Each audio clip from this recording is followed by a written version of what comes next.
अब हम लोग बढ़ते हैं स्टेप 3 की तरफ, ग्लाइकोलिसिस के स्टेप 3। इसको हम सेकेंड फॉस्फोरिलेशन भी कहते हैं। और इसमें जो फ्रक्टोज 6 फॉस्फेट है ओपन चेन फॉर्म, ये आपका कन्वर्ट होगा बाय एटीपी, फॉस्फोराइलेट होगा by ATP to fructose 1,6 bis phosphate. यहाँ पे जो प्रीफिक्स हम लोग यूज़ कर रहे हैं, बिस का मतलब है जब दो सेपरेट मोनोफॉस्फेट ग्रुप्स प्रेजेंट होते हैं, ठीक है, सेपरेटली, ये फर्स्ट पोजीशन पे, ये 6 पोजीशन पे, तो ऐसी कंडीशन में हम बिस कहते हैं।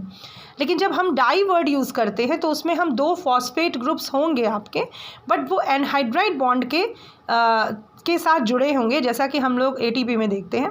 और आपको ये बात बता दें हम यहाँ पे कि ये जो पूरी रिएक्शन है वो इरिवर्सिबल है और ये कैटेलाइज्ड होती है by the allosteric enzyme which is फॉस्फोफ्रक्टोकाइनेज।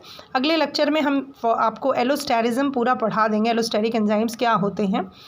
तो यहाँ पे जो फॉस्फोफ्रक्टोकाइनेज ये है 1, फॉस्फोफ्रक्टोकाइनेज 1, ये एक एलोस्टेरिक एंजाइम है। और ये जो कन्वर्जन है फ्रक्टोज 6 फॉस्फेट से फ्रक्टोज 1,6 बिस फॉस्फेट, ये आपका एलोस्टेरिक एंजाइम की वजह से होता है और ये रिएक्शन इरिवर्सिबल है। दूसरी चीज़ हम आपको बताना चाह रहे हैं कि जो हमने अभी बात कही है कि बिस फॉस्फेट की, कि 1 और 6 पोजीशन पे यहाँ पे जो बिस फॉस्फेट है वो सेपरेट मोनोफॉस्फेट्स हैं।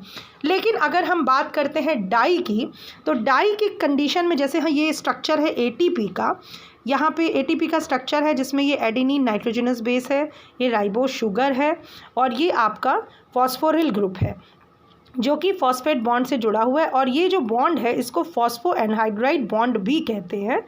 और जब हमारा एटीपी कन्वर्ट होगा एडीपी में तो यही फॉस्फो एनहाइड्राइड बॉन्ड टूटेगा।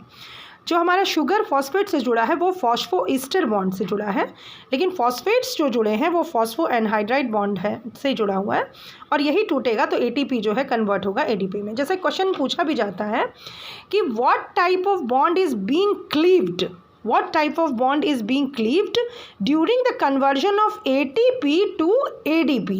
ऐसी सिचुएशन में एक फॉस्फेट ग्रुप जो है वो रिमूव हो जाएगा फॉस्फो एनहाइड्राइड बॉन्ड जो है इन अ प्रोसेस, किस प्रोसेस के द्वारा, हाइड्रोलिसिस के द्वारा, और एनर्जी रिलीज होगी एटीपी से कन्वर्ट होगा एटीपी में, ठीक है।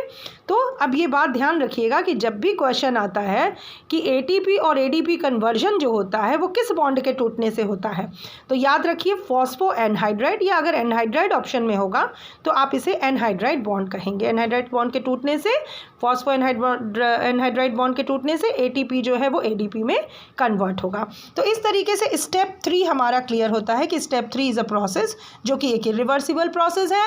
इसमें एलोस्टेरिक एंजाइम का यूज़ है, इसमें 2 मोनोफॉस्फेट जिसको हम बिस फॉस्फेट भी कहते हैं वो 1st and 6th पोजीशन पे ऐड हो जाता है by the enzyme फॉस्फोफ्रक्टोकाइनेज। Thank you.